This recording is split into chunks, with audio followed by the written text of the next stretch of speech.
kulanti wacan saaxiibayaal halkani waa Awow Media ku soo dhawaada waxaan maanta idin haynaa warbixin kooban warbixintan waxa ay ku saabsan tahay sanadihii ugu dambeeyay waxa dalka Soomaaliya aad ugu soo badanayay xanuunka kansarka iyo xanuuno kale oo aad u fara badan xanuunadaas oo aan looga baran dalka Soomaaliya haddaba dad badan ayaa isweydiinaya maxaa sababay xanuunadan faraha badan ee ku soo badanaya dalka Soomaaliya oo ka mid yahay kansarka dhaqaatiirtu waxay sheegayaan in sanadihii ugu dambeeyay uu aad u soo badanayay haddana uu sii kordhayo sanadba sanadka ka dambeeya xanuunka kansarka oo ku dhacaya ragga iyo dumarkaba haddaba dhaqaatiirtu ama bahda caafimaadku waxa ay sheegayaan in kansarkan ay sabab u yihiin cuntooyinka ay isticmaalaan dadka Soomaaliyeed muuqaalkan aan maanta idin soo gudbinayo waa raashin dhacay oo lagu iibinayo mid ka mid ah magaalooyinka dalka Soomaaliya baqaar ku yaala haddaba raashinkan idin muuqda waa raashin dhacay oo laga bedelayo jawaanada ayadoo markaasi loo sameynayo date cusub ama taariikh cusub loo sameynayo raashinkan dhacay waxa dalka dibadiisa ka soo dhoofiya ganacsato Soomaaliyeed oo ayagu markaasi ka raadinaya faa'iido in dadka Soomaaliyeed ay ka iibiyaan raashin dhacay ayagu markaasi kartoomada iyo jawaanada ka bedelaya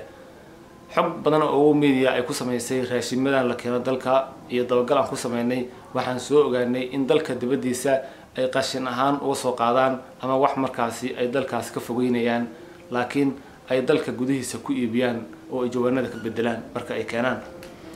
haddaba qatarta intaan la eg ayaa la sheegayaa inay saameyn weyn ku yeelatay bulshada Soomaaliyeed gaar ahaan dhanka caafimaadka cudurradan laga cabanayo oo kansarka ugu horeeyana waxa la leeyahay waxa sababay raashinka ay bulshada Soomaaliyeed isticmaalaan oo ah raashin aan wax control lahayn bilihii ugu dambeeyay waxa la arkayay dekada magaalada Muqdisho oo markaas lagu qabanayay raashin dhacay laakiin waxa la leeyahay inta ka fakata oo aan la qaban oo dekadaha dalka ka soo dega ayaa aad u fara badan kuwaas oo markaas dalka si xooli ah u galaya haddaba qatarta noocan ah ganacsatada u bareeray ee faa'iido ka raadinaya maxaa kala gudboon dawladda Soomaaliya iyo guud ahaan maamul goboleedyada ka jira dalka Soomaaliya iyo guud ahaanba indhaar garadka bulshada Soomaaliyeed waxay diinta Islaamku ka qabtaa ganacsiga noocan ah in laga ganacsado waxa ilaahay halkan iyadana uu ina faray dadka waxooda inaynu u oofino markaynu ama wax miisaamayno ama wax galaandarayno galaanka iyo kafada oo la nuqsaamiyo ummadan baa lagu rogayo qowm Shucayb looran jiray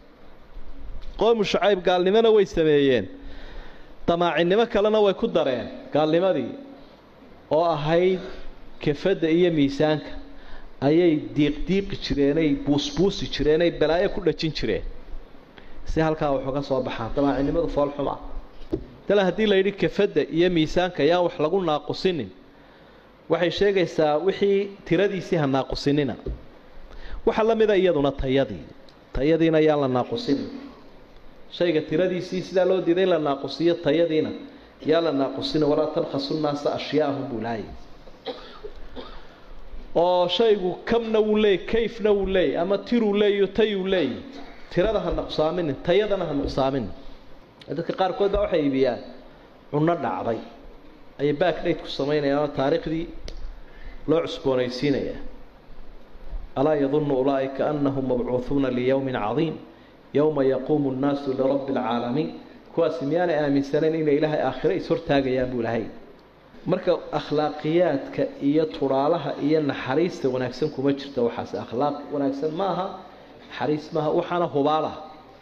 qofka inay caafimaadkiisa ka muuqanayso oo caruurtiisa ka muuqanayso intaan aakhiraba la gaarin cuquba adduunyo ilaahay soo dadajinaya marka ilaahay iska eego ummadda ha iska eeg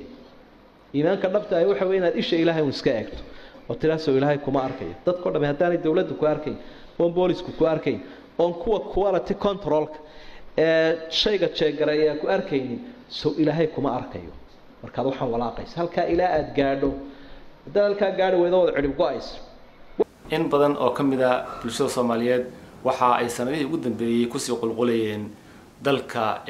Hindiya halkaas oo ay daryeel caafimaad u raadsanayeen halka inta aan awoodina ay dalka gudihiisa ay kula tacaalayeen xaaladooda caafimaad. adigan idaawanaya maxay tahay mas'uuliyadda ka saaran inaad ka qayb qaadato ka hortagga iyo la dagaalanka ganacsiga khatarta ah ee noocan ah ee dalka Soomaaliya ku soo badanaya? waa Awow Media oo idin leh